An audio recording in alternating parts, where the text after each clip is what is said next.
The problem with writing lore for Demon Souls is that the story is even more hidden and obscure than Dark Souls. It harkens much closer to both games' true predecessor, the Kingsfield series. There's not as much content to break down in detail, and certainly not 10 videos worth, wink wink. That's why I've chosen the following format in which to deliver information, by world. As some of you expect, I do plan on explaining my perceived connections between the two Souls games, but I will do my very best to leave that until the end of the video. I'll attempt this for two reasons. The first being that as Demon Souls was made first, without From knowing if there would ever be another game in its fashion, there's even less to connect the two games. Secondly, those that don't want to hear my blather will have an easier way in which to avoid it. I'm catering to the audience, oh no! Let's get on with it. The Nexus is the best place to start, the hub world in which the hallowed humanoids can journey to and from the Six Worlds via the Archstones. The Nexus does not seem at all to be a natural place. In fact, I believe you must either be undead or a demon of sorts to be able to venture there in the first place. I say this because all of the NPCs and your own character are undead. That is, they have died once and now continue in soul form. The only other two occupants of the Nexus are the Maiden in Black and the Monumental. The former is never spoken of being a demon, but he and his kind live for hundreds if not thousands of years, something humans do not do. We also know they are different from our character and the fellow NPCs, because they can die. There's a whole row of their deceased corpses up toward the top of the Nexus. The Maiden in Black, however, is specifically a demon, a very old and powerful demon at that. The Soul Sucker spell description states, "Spell from the demon Maiden in Black's soul. Sucks the soul of whoever it touches. The Maiden in Black, who aids the demon slayers with her command of soul power, was once one of the oldest, most dangerous demons herself." It states that in past tense, but she clearly has abilities that humans do not. She herself will tell the player, "I was here when the old one awakened, and I will be here when it rests once again." Her task is to wait for the demon slayer that is capable of conquering all the demons and opening the path to the old one. But I am getting ahead of myself. The end of the game will be saved for later on. It's time to move on to what should be everyone's favorite zone from any game, Boletaria Castle. The basic story of Demon Souls is as follows. The Soul Arts unified people and the world was at peace, but then a lust for power woke the Old One. This Old One was lulled back to sleep in some fashion by countless people giving their lives. Much of the world became uninhabitable by the killing fog left over from the Old One. To mend this, the Monumentals gave 6 different leaders Archstones, which contain the Old One inside the Nexus. Of course, it was King Allant that caused the cycle to repeat, seeking the Old One for power once again. Boletaria is a huge castle town led by Allant. He has at least one son, 1 brother, and 3 incredibly faithful knights. His son is Astraea, the person who we saved 3 times throughout the First World, and who eventually kills himself upon finding out that his father has volunteered to become a demon. One of Mephistopheles' requests is, "I want you to kill Prince Aronia Allant." He goes by the pseudonym Astraea. The Allant family has 2 swords passed down through the generations, Demon Brand and Soul Brand. The former is a soul-rending blade, which makes it powerful against demons. The latter is a demon-rending blade, which apparently means it is effective at killing people? This isn't actually said, but there are supposed to be 2 opposites of a whole. King Allant scorned the Demon Brand as it became more powerful the less someone was like a demon. He was attempting to become more powerful, stepping away from tranquility. Therefore, he had the Demon Brand locked away in his castle and keeps the Soul Brand at his side. What's most interesting about these swords is that they are 2 parts of a whole, the Northern Regalia. This weapon's description I want to read. Legacy of the old Boletaria kings, the shadow this sword casts is both a Soul Brand and Demon Brand. Little is known of its origin even in the Boletarian royal family lore, but it is said to have been left in the world along with the Old One for malicious purposes. It's pretty unclear what most of this is supposed to mean, but I can tell you this. To retrieve this sword you have to use both the Demon Brand and Soul Brand along with the false King Allant's soul, the demon version of the real king waiting at the end of Boletaria Castle. I speculate as to why this is. See, the weapon works best when your character tendency is either at pure white or pure black. The demon monster left behind by the king is obviously going to be a pure black creature, and this is clearly the kind of soul that is required to form such a blade. The description states that it has existed for as long as the Old One and is malicious. It's likely it is this weapon that allowed King Allant to free the Old One from its slumber in the first place. I mentioned that King Allant had 3 faithful knights, and there's not much to talk about with them, but they definitely deserve a little detailing. Perhaps the coolest part about this entire game is that you fight some bosses twice, as demons and black phantoms, aka undead or hallowed. Phalanx, the Tower Knight, and Penetrator are the 3 bosses of Boletaria Castle, but then after they are all dead you will come across 3 black phantoms that use similar weaponry. These are, in fact, the same 3 bosses, but they're insane undead form instead. The closest one is the Penetrator, if you'll notice the extravagantly long sword that he drops upon his death. It's actually confusing which of the other 2 is which former boss. The male has the tower shield and appears to be using a scraping spear, while the female has a curved blade and a bow. I admit that it's anybody's guess, and I could even be wrong, but I take it to mean that the guy is the Tower Knight, and the woman is Phalanx. We never actually see what weapon the Phalanx itself uses, or would use, because it has a small battalion to do all the work, and then only runs after that battalion is dead. The problem with this line of reasoning is that the Phalanx soul is what is used to create the scraping spear, which the guy using the tower shield is using. Ah well, I give up. I'm moving forward. There's a couple more great characters directly from Boletaria that I wish to include at this point. The first being Executioner Miralda. Perhaps my favorite NPC from the game, she is someone who is fiercely loyal to the king even despite all the demons. As far as I can tell, this is because he allows her to behave maddeningly, ruthlessly killing prisoners and otherwise. The binded hood description reads, in Boletaria, they were worn by executioners, especially Executioner Miralda, who is known for her lunacy and beautiful voice. Also, the guillotine axe which Miralda drops reads, an axe which is used for beheadings which has seen a lot of wear and tear. It's fat-handled, short and heavy, but can sever the cervical vertebrae in a single blow. It is disdained as a beheader's weapon, especially in Boletaria, so she's crazy and has beheaded a lot of people. Among the people she's killed is Valorfax, one of the 2 twin Fangs. Bjor is the other brother, the older, and they are both as loyal to the king as Miralda. The difference seems to be that the twin Fangs know the real king resides elsewhere, not in the castle, but don't believe him to be a demon himself inside the old one. Meanwhile, Miralda either doesn't know and is happy to violently serve the false king, or she just doesn't give a shit. Either way, if you manage to kill her, there is a set of brushwood armor waiting at the bottom of her corpse pit. It's debatable if this belonged to Valorfax or not, but the other piece of evidence I present is that Miralda drops the Master's Ring as well, a ring from a faraway land known for its swordsmithing, said to be imbued with a distinct spell. See, Valorfax left Boletaria in the hopes of finding help to liberate the kingdom.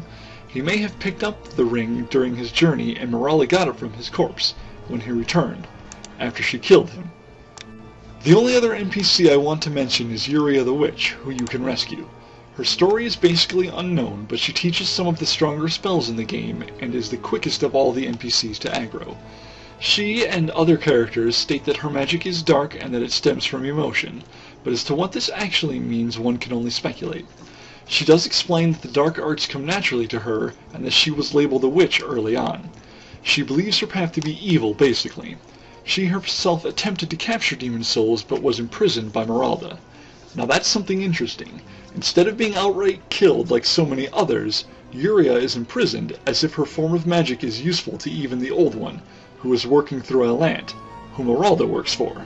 I haven't been able to figure out if something is actually there or not, for any lore having to do with Yuria stops there, sadly. It's not the land of Boletaria that is destroyed in the game, but rather the 4th Archstone. So the following speculation. I would guess that King Allant chose to invade this land and unleash the power of the Old One, and all the greatest demons that come with him, here. It was then sealed, but it was too late, and the land of giants has become a wasteland. We know Allant was tempted by the power of the Old One, but although Boletaria is overrun with demons, it is not destroyed by any means. Also, the other 4 worlds are overrun as well, so my deduction leads me to believe what I stated to be true. There's also some dialogue from the Follower of God, the NPC waiting for St. Urbain to be rescued. Back in the time when I lived below Boletaria Castle, King Allant left on some strange business, then returned with horrible demons in tow. Soon the land was ravaged by demons and a soul-starved madman. Stonefang Mine is a land of burrowers, those who chose to keep from being seen by the sun. The level goes quite deep and is obviously a location of resources. I don't have much to say about this zone, unfortunately. I wanted to believe that the leaders from each world were included in the game, affected by the demons or the fog, but it is alas untrue. The armored spider is just an arachnid. The flame lurker Archstone reads, since ancient times, a fire demon has been sealed in an underground temple filled with dragon bones. This means that whatever the flame lurker is, it was around long before the old one showed up, or at least its presence was around. It may have consumed the souls of demons itself to become as monstrous as it has. My evidence to support this theory is in the description of the next Archstone, the Dragon God. The underground shrine was made to worship as well as seal in the Dragon God. The ancestors of the excavators revered it as a god and maintained it as well. People were regularly visiting the area in order to maintain it. This would prove quite challenging to do if either the Flame Lurker or Dragon God were as active as they are in the game. Both have likely stirred to angry life with the onset of the Old One. The Flame Lurker's Archstone even states that below should only be the bones of the Dragon God. The one noteworthy NPC in Stonefang is barely important of his own accord. This is Skirver the Wanderer, who is simply hoping to loot the rich dead folk. Nothing extraordinary. What he drops, however, is an item called the Talisman of Beasts. This talisman is supposedly a perfect balance between miracles and magic, and also a representation of God. However, the description goes, an old wooden amulet resembling the old one. It can utilize both miracles and spells. The symbol of God was nothing more than the image of the old one. This is a very telling aspect indeed, but it's hard to justify what it could mean outside of my Dark Souls theory, so I will come back to this. One more thing about the Dragon God. The Dragon Bone Smasher rests in its chamber, waiting at the end for those who have gained White World tendency. A bladeless, thick mass of iron used for smashing. According to the ancestors of Stonefang's excavators, it's said this weapon was created to face dragons, and is imbued with magic to protect the wielder from fire. I'll ignore the pluralizing of dragons for now, and focus instead on the fact that those who watched over the Dragon God apparently thought it a good idea to create a weapon to help destroy the thing if it ever got out of control. Same reason they have the giant ballista launchers. The Tower of Latria has an excellent cast of characters within, as well as being one of the scariest levels in video game history. The Queen of the Ivory Tower was given the Archstone to watch over, and an old monk wanted to seek revenge because of this. The Tower of Latria Archstone reads, an old monk took revenge on the Queen by locking her family in a prison with inhuman guards. All that escapes the place are the prisoners' cries. As far as why this old monk wanted to get revenge for this, it's somewhat unclear. However, the vendor inside the tower, the once royal mistress, says, the Queen banished her depraved old husband from the land. He returned in strange golden garb with foul demons in tow. If he is her husband, he could simply be jealous of her power and sought a demon of his own to smite his wife and her family. Being banished might be reason enough to seek revenge as well, but we may never know why he was banished in the first place. The monk's head collar reads, head wrappings that were once the golden robe worn by the old master of Latria and eventually took control of the then withered old man. It is whispered that the robe now seeks to summon those who offer their aid, and carrying out its wishes grants them the use of these odd head wrappings.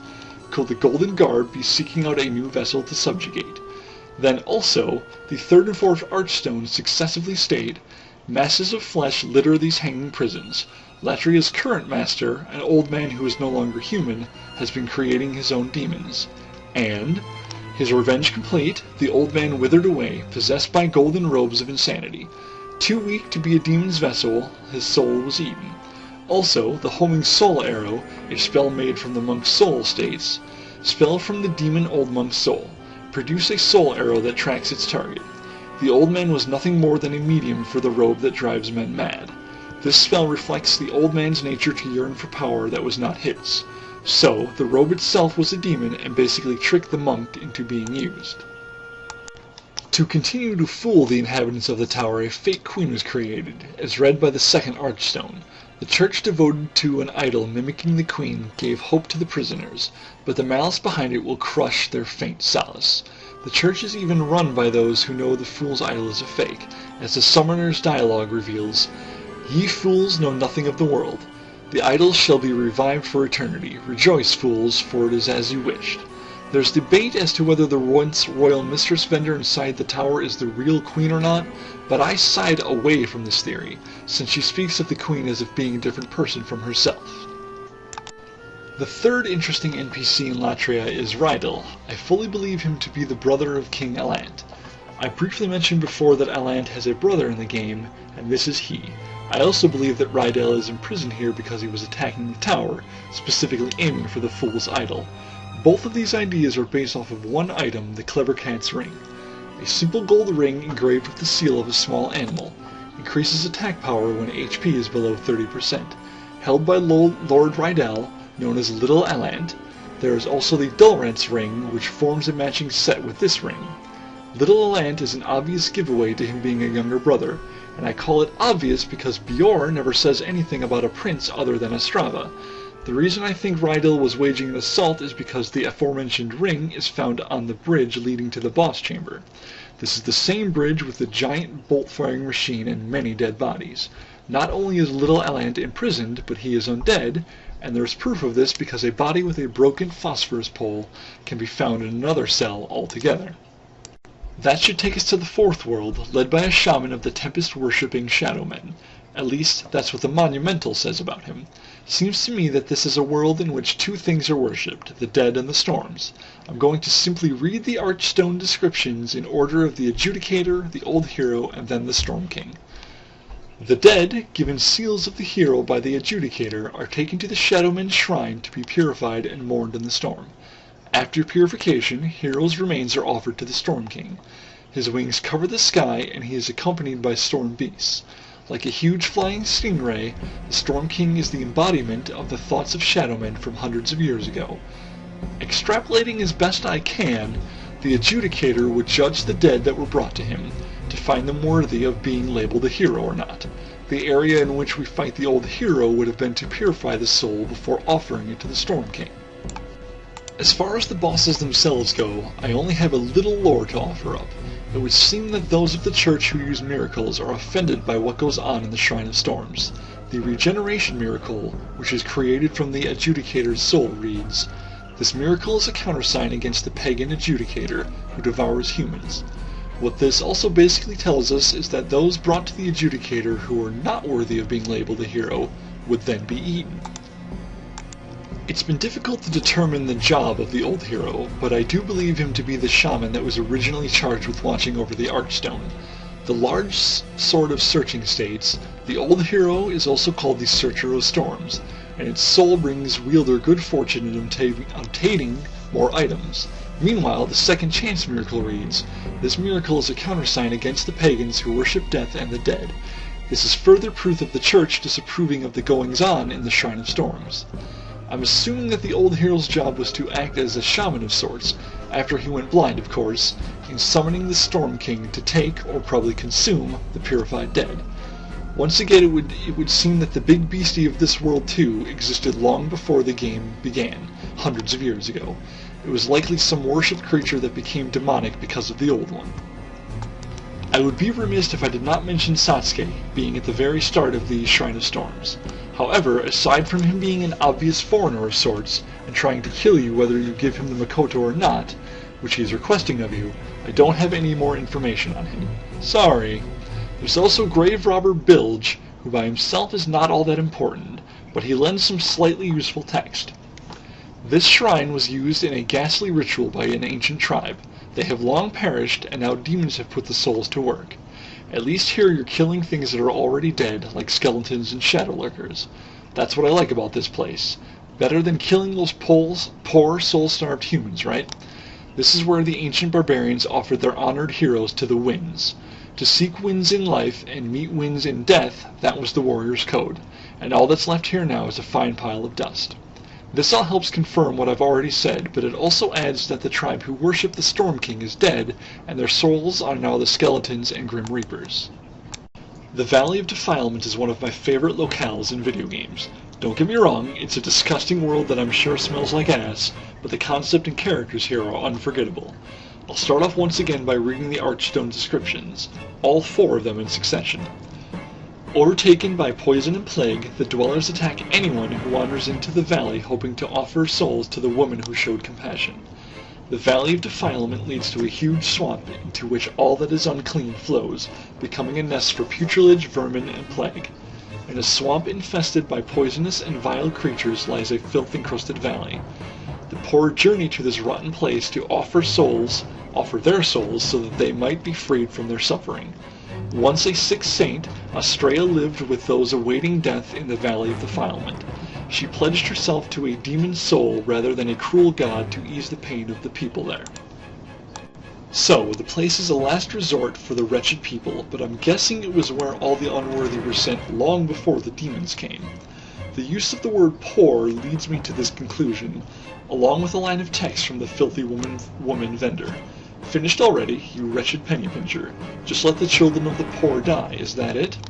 Astraea, along with other saints, likely visited the valley on pilgrimages, the same way that Mother Teresa would often live within the poorest communities in reality.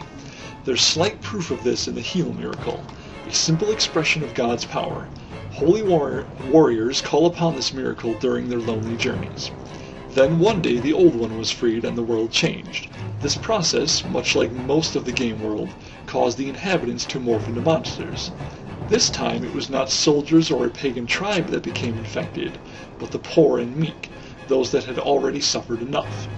Astraea became uniquely aware that the evil force that caused this looked identical to the image of God represented on the Talisman of Beasts, that which the likes of Urbain uses. This caused her to abandon her beliefs and take up a selfless path of caring for those that she could in the valley. She even went as far as to take in a demon soul herself, giving her the ability to ease the pain of the accursed. The relief miracle reads, "Spell from the demon maiden Astraea's soul. Fully recover another by touching them. Though Astraea is the most impure demon of all, her works are equal to those of divine beings. If you can't tell, I am in love with Astraea." The monumental does claim that a chieftain of the valley was given the Archstone, so perhaps this is the Dirty Colossus? I only suggest this over the Leechmonger because the latter seems barely to be a living thing at all, and more so an amalgamation of disease and filth. Repeating the dialogue from Astraea and Garl would be just that, repetitious and unnecessary, but I do want to point out a few things, those that lead to the end of the game. You see, both Garl and Astraea refer to you in a sort of non-existing way, as if your personal self is not as important as what you represent, the evil of God coming to further ruin their lives. Astraea says the following, "Dear God, have mercy. Is not your abandonment of us punishment enough? How long must we weather this cruel fate? Cruel Lord, what more can you possibly take from us?" More telling is what Garl says. "How dare you persist in intruding upon our haven? If you abandoned us long ago, what right do you have? We live humble lives, leave us be." He refers to the player as if they are either the one who abandoned them, or a representation of which the Old One can hear through. There's a few things I want to mention concerning Garl and his sister Selen. They are both members of the Church, and Selen is apparently renowned enough to be carrying a ring of devout prayer. She gives you this after bringing her the Vinland crest. The Black Phantom version of her brother drops this. When you bring her the crest, she is disheartened to learn that her brother and Astraea both have lost their way and become demons, or at least that her brother was protecting Astraea, who was a demon. The last thing is something Selen says. "I find something odd about this place. It brims with grime, but at once feels strangely pure." Could this be because the Old One has altered the location to actually make the wretched living here stronger and more likely to survive? I don't actually know, but that's my take on it. That brings us to the end of the game, and this is seemingly a lot of content. First, before we even jump down into the final chamber, there's an argument between miracles and magics. Some of the NPCs in the Nexus appear to be aware of what could transpire down below, with the Old One. Saint Urbain's dialogue is the lesser of interesting. As you know, souls are a source of evil power emanating from the demons. King Allant was overcome with the lust for such power, and has placed Boletaria in her present predicament. Old Freke and the Candle Maiden are no exception.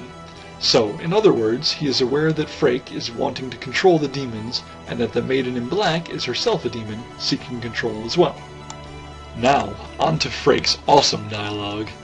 "Do you have a connection to the disciples? Do not pay attention to them if they speak poorly of me and my magic. Prayers for the foolish, quaint, and soon-to-be dead. and heaven forbid the day they find out what their so-called God really is. This is obviously a reference to the fact that the being worshipped by the church is the Old One, as proven already via the Talisman of Beasts. He goes on to say, I know of 3 human leaders who became demons. King Allant of Boletaria, Astraea of the Valley of Defilement, and the Golden Elder of Latria. They have proven that humans can evolve to a higher state. We were wrong to assume that only demons could do demon work. He is revering those that have taken up demon souls and also claiming that one does not actually have to be a demon to hold their power. He is wrong in 2 of the 3 examples, but he does still have a point. Then, once the end chamber is opened up, he says, Why, you have defeated all the demons, have you not? This ghastly howl. The Monumental has spoken of it before. There is a question I have long had in my mind. It is whether we are right to banish the Old One. And now I have the answer, and it is a resounding no. Listen closely. The Old One must not be cut off from us. If the Candle Maiden tries to entrap it, kill her. Then absorb the souls of the Old One for yourself. The Old One is an unfathomable deposit of energy. It contains all the souls collected by demons. You will gain the power of a king, and I will gain knowledge from beyond. And that, my dear friend, is the righteous path. You must not allow trifling matters to dissuade you. The demon souls shall be ours. If truth be told, that woman has been tainted by demons herself. She would thank you in her death for relieving her agony. Yikes. So Freke is not only suggesting that you kill the maiden, but that it is a welcomed idea to inherit the power of the Old One. Inherit the power of the Old One. He may not fully understand why this is a good idea, but in a minute Allant will... Yikes. So Freke is not only suggesting that you kill the maiden, but that it is a welcomed idea to inherit the power of the Old One. He may not fully understand why this is a good idea, but in a minute Allant himself will try and explain.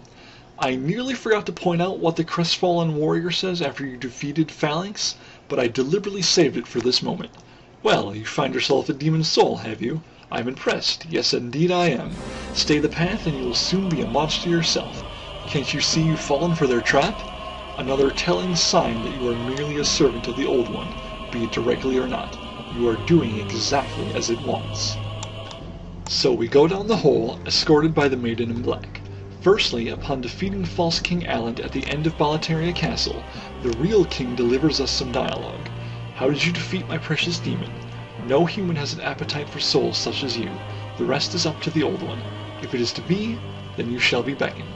So we are the most avaricious when it comes to collecting the souls of demons. What does he mean about it being so and this decision being up to the Old One? Once we get down to the beach, underneath the Nexus, the king says the following. You have been chosen by the Old One. Shall thou seek as everlasting demon souls, or obey that naive monumental? Whatever your choice, you are our first visitor. May you be welcome here.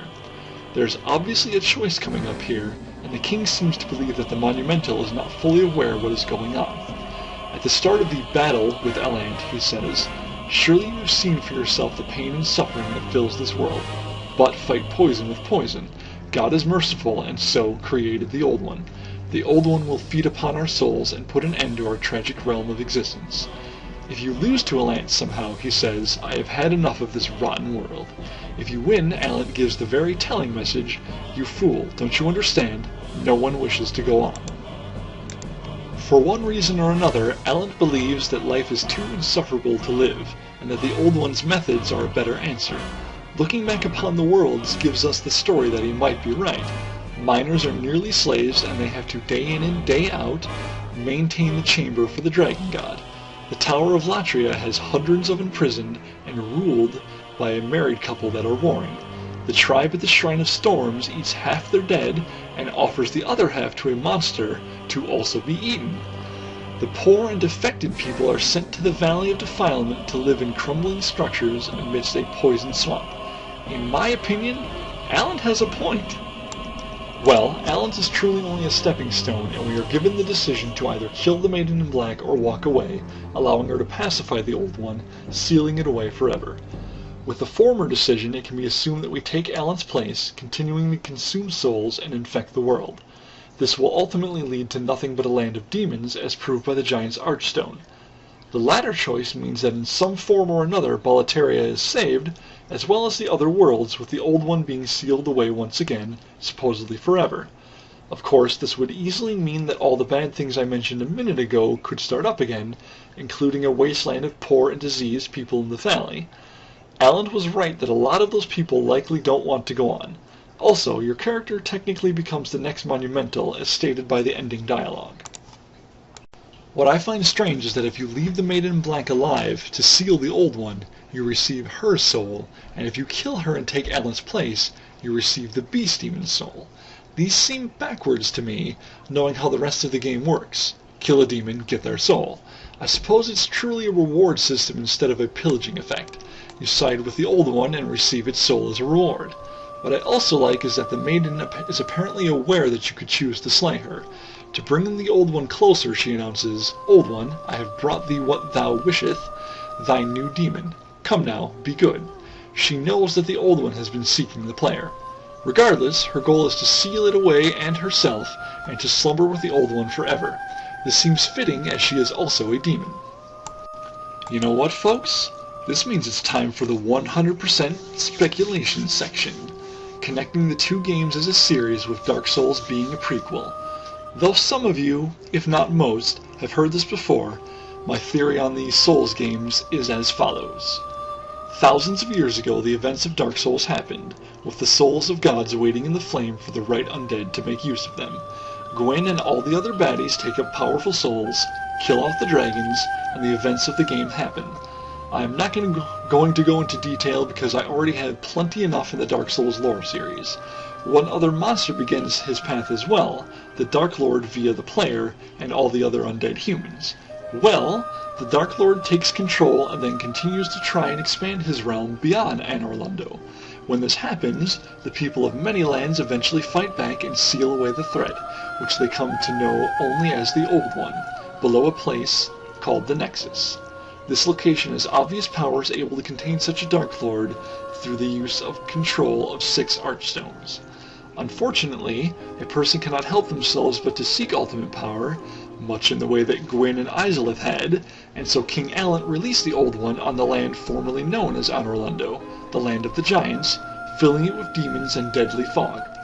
Now, a new hero has to rise and defeat the Dark Lord, the Old One, but the same as last time, there's a strong chance it will just be another pygmy finding and taking in the soul. Okay, first let me start with the fact that the very beginning of Dark Souls is a war between gods and dragons. The inhabitants of Anor Londo are referred to as gods, something to keep in mind. The dragons are wiped out, but we know from playing the game that this is not wholly true, as there is one dragon in Ash Lake we can form a covenant with. That dragon is an infant, so to speak, or at least it seems like it to me. It's more furry than scaled, and the size is no larger than most of the bosses we have to fight. I exclaim that this baby dragon eventually grows up to become a powerful dragon god, whether it dies or not in the process, finding a haven in the pit of bones of its murdered kin at the end of Stonefang Tunnel. According to Baldwin, it is definitely a place where all the dead dragons are, too. He says, quote, "Deep inside Stonefang Mine is an ancient dragon burial ground. The bones of dragons exude ore." There's also perhaps another tiny hint there that dragon scales are used in Dark Souls for upgrades, and Baldwin is claiming them as ore. There's a couple of items that are curiously worded in Demon Souls. The Hands of God read, "A fist weapon bearing God's name." There was once a strong man who slaughtered dragons with his bare hands. His godlike fists earned him the title of the legendary Big M. Ignoring the laughable part of Big M, Gwyn particularly desired soldiers capable of killing dragons. There is only one dragon in Demon Souls, including even in the intro, but in Dark Souls there were thousands, and God slaughtered them. Another interesting item is a PvP favorite, the Dragon Bone Smasher, a bladeless, thick mass of iron used for smashing. According to the ancestors of Stonefang's excavators, it's said this weapon was created to face dragons and is imbued with magic to protect the wielder from fire. Again, plural usage. As for the Dragon God itself, I want to point out 2 spells. First, the Fireball spell. Shoots a ball of fire and generates an explosion. Born from dragon bones soaked in lava, this demon was the embodiment of the power inherent in the colossal flame. Secondly, the Firestorm spell from the demon dragon god's soul, generates a storm of fire around the caster. a spell mimicking the raw power of the dragon god, Sultan of Chaos. Its devastating flame is impossible to control. Colossal flame, eh? I know of only one all-powerful flame being mentioned elsewhere in either game, and that's the first flame from Dark Souls. Then for some reason they use the word chaos, and then also mention that the flame is impossible to control. Not only does this ring similar to what Quilana says, but it's reminiscent of Izalith attempting to recreate the flame through chaos and having it backfire and absorb her. The second chunk of issues is having to do with the Way of White being a covenant created almost directly for Gwyn. It's already been explained enough in my Dark Souls lore series, but to give the super short version, Lloyd was Gwyn's uncle and is also the creator of the Way of White. The clerics are sent on missions to hunt the undead and kindle the flames. The undead belong to the Dark Lord, and the flame helps keep Gwyn in power. That was haphazard, but if you've watched my other vids, you'll know what I mean. It's also important to remember that the Dark Lord's covenant is the Dark Wraiths, per my understanding of the lore. They harvest humanity in an attempt to recreate the Dark Lord. A church, miracles, and a few items were created to combat the undead. The undead, which belong to the Dark Lord. This remains a possible truth in Demon Souls, as one of the two paths selectable upon completion of the game is taking Allant's place. There are 5 miracles that all contain notable text. The first is Anti-Magic Field, which says, Miracle from the Demon Storm King's soul generates a field around the user that prevents magic from being used. This miracle represents the power of God against a tremendous malice. It is one of the greatest miracles, aiding all who are righteous. First they merely came up with a way of preventing using Estus flasks, and over the generations have found a way to limit spells. The next 3 spells are all pretty similar.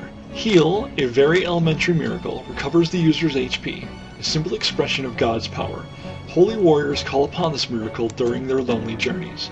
Recovery, in order to combat evil, God endowed mankind with special powers. Second Chance, this miracle is a countersign against the pagans who worship death and the dead. Thanks to Leroy in Dark Souls, we know that paladins and clerics are sent on journeys, like to Anor Londo.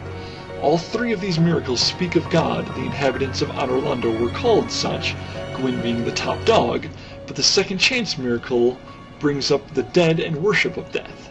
There's no need to protect from death, not death in and of itself, so this must be a reference to the undead, and a worship of death certainly sounds like either the Dark Wraiths or Grave Lords to me. Remember, I specified in my 8th Dark Souls lore vid that Nito, as well as the other gods, were fighting with one another after the defeat of the dragons. The next instance is the spell, Relief, which reads, Spell from the demon maiden Astraea's soul. Fully recover another by touching them. Though Astraea is the most impure demon of all, her works are equal to those of divine beings. Funny that this is a spell and not a miracle. Astraea is a divine being, and this is a divine technique, but it is not a miracle, which were in part created to combat demons. In a similar vein, the Hidden Soul miracle reads, A new miracle, found in Boletaria, hides the caster's soul, making them harder to detect by black phantoms. The black phantoms that prowl the land of Boletaria are extremely dangerous, and are the enemies of God and man alike. There are a handful of black phantoms in Dark Souls, but more important are the black phantoms that appear when infected by a Gravelord. The description also makes sure to include that they are the enemies of God and man, as if insinuating that both are equally endangered and murderable. It's time to reiterate that the god everyone seems to be worshipping in Boletaria is the Old One, and therefore the Dark Lord. I've already covered how the Talisman of Beasts looks exactly like the Old One. I don't want to repeat all the Sage Freke dialogue, but let's keep in mind that he says, Heaven forbid the day they find out what their so-called god really is. He also goes on to say that he knows of 3 human leaders who became demons. He's talking of Allant, Astraea, and the Golden Elder of Latria, the old monk. He says they've proven that humans can evolve to a higher state, and that we were wrong to assume that only demons could do demon work. Could this be a circumstantial reference to the fact that mere undead are able to conjure up the strength, through absorbing souls and/or humanity, to battle the gods? I think so. It also bears repeating the crestfallen warrior dialogue. Well, you found yourself a demon soul, haven't you? I'm impressed. Yes, indeed I am. Stay the path, and you will soon be a monster yourself. Can't you see you've fallen for their trap? Same evil demon, same killing everything entity. It also bears repeating the crestfallen warrior dialogue. Well, you've found yourself a demon soul, have you? I'm impressed. Yes, indeed I am. Stay the path, and you will soon be a monster yourself. Can't you see you've fallen for their trap?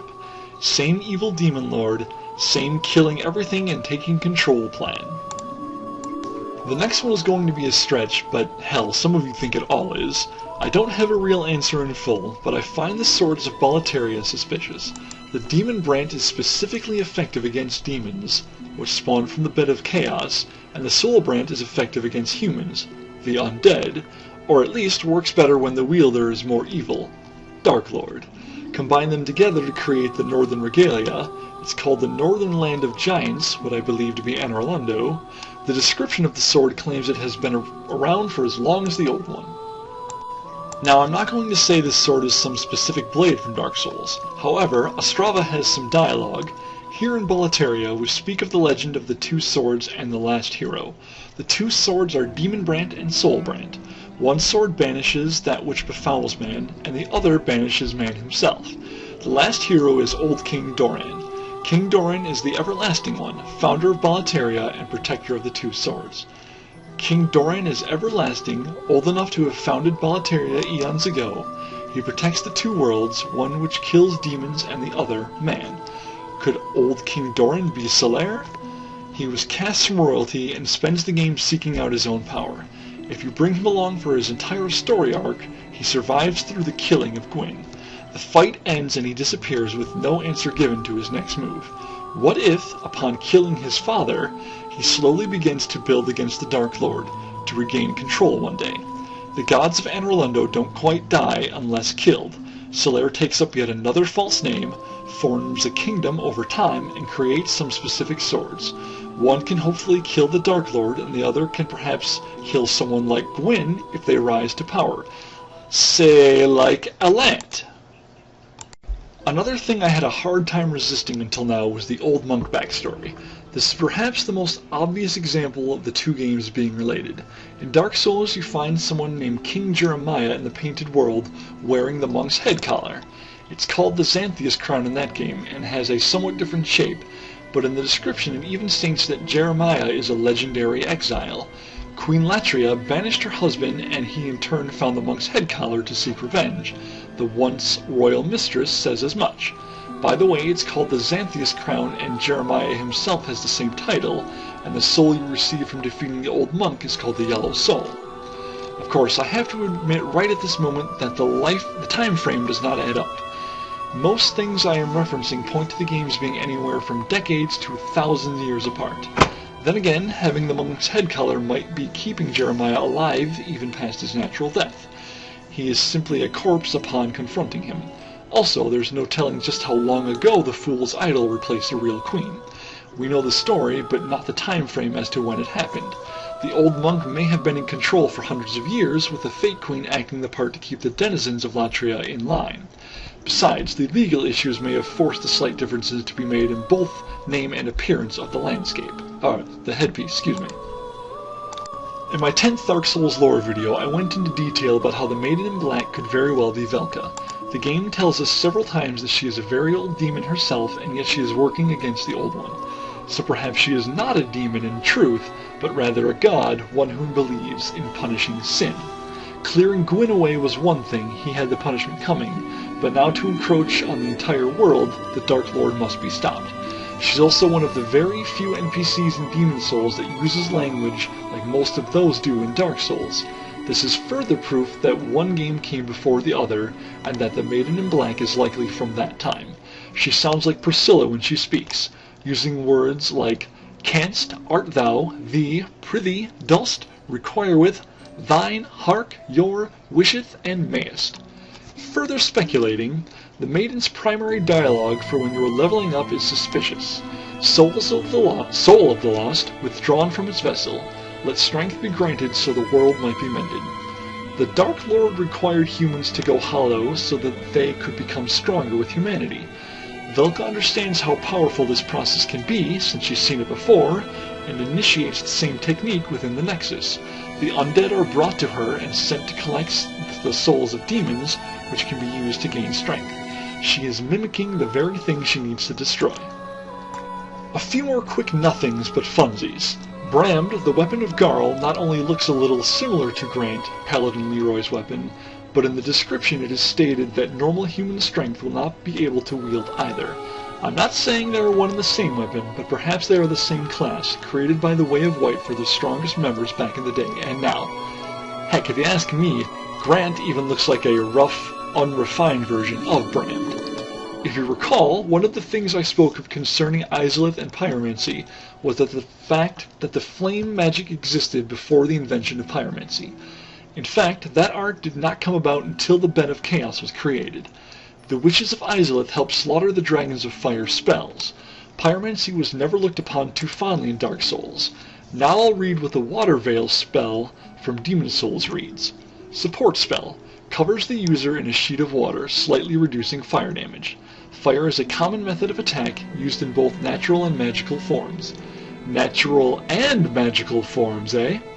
Should I bother pointing out that patches exist in both games?